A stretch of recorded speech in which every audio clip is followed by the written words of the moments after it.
വനിതാ ദിനത്തിൽ പുതിയ ദൌത്യം ഏറ്റെടുത്ത് കോഴിക്കോട് കേന്ദ്രമായ പെൺകൂട്ടായ്മ. തൊഴിലിടത്തിൽ ഇരിപ്പിടം നൽകണമെന്ന ഉത്തരവുണ്ടായിട്ടും അത് നടപ്പിലാക്കാത്ത തൊഴിലുടമകൾക്കെതിരെയാണ് കോഴിക്കോട് സ്വദേശി വിജിയുടെ നേതൃത്വത്തിലുള്ള പെൺകൂട്ടിന്റെ സമരം. തൊഴിൽ മേഖലകളിൽ നേരിട്ടെത്തി ബുദ്ധിമുട്ടുകൾ വിലയിരുത്താനാണ് കൂട്ടായ്മയുടെ നീക്കം. വസ്ത്രശാലകളിൽ ജോലി ചെയ്യുന്ന സ്ത്രീ തൊഴിലാളികൾക്ക് ഇരിപ്പിടമൊരുക്കാനുള്ള പോരാട്ട വഴിയിലാണ് വിജിയെയും പെൺകൂട്ടിനെയും രേഖപ്പെടുത്തുന്നത്.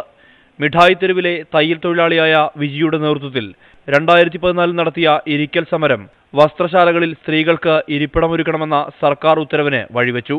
ലോകത്തെ സ്വാധീനിച്ച 100 പേരെ BBC തെരഞ്ഞെടുത്തപ്പോൾ അതിൽ വിജിയും ഉൾപ്പെട്ടു.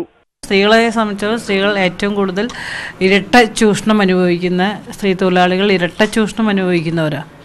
അത് സ്ത്രീ എന്ന നിലയ്ക്കും തൊഴിലാളി എന്ന നിലയ്ക്കും സ്ത്രീകൾക്ക് അന്തസ്സും അഭിമാനത്തോടു കൂടി ജോലി ചെയ്യാൻ പറ്റുന്ന ഒരു അന്തരീക്ഷം ഉണ്ടാവണം എന്നൊക്കെ രീതിയിലുള്ള നിയമമാണ് ഭേദഗതി ചെയ്തത്.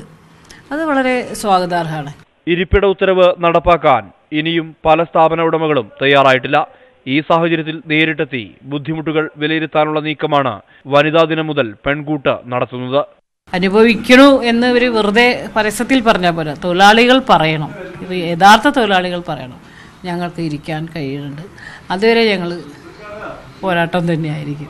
വ്യാപാര വ്യവസായ സ്ഥാപനങ്ങളിലെ സ്ത്രീകൾക്ക് പ്രത്യേകം ശുചിമുറികൾ ഒരുക്കുന്നതിന് 2010 നടന്ന സമരം, 2013 കൂപ്പൺ മാളിലെ തൊഴിലാളികൾക്ക് ആനുകൂല്യങ്ങൾ നിഷേധിച്ചതിനെതിരായ സമരം എന്നിവ പെൺകൂട്ടിന്റെ നേതൃത്വത്തിലായിരുന്നു നടന്നത്.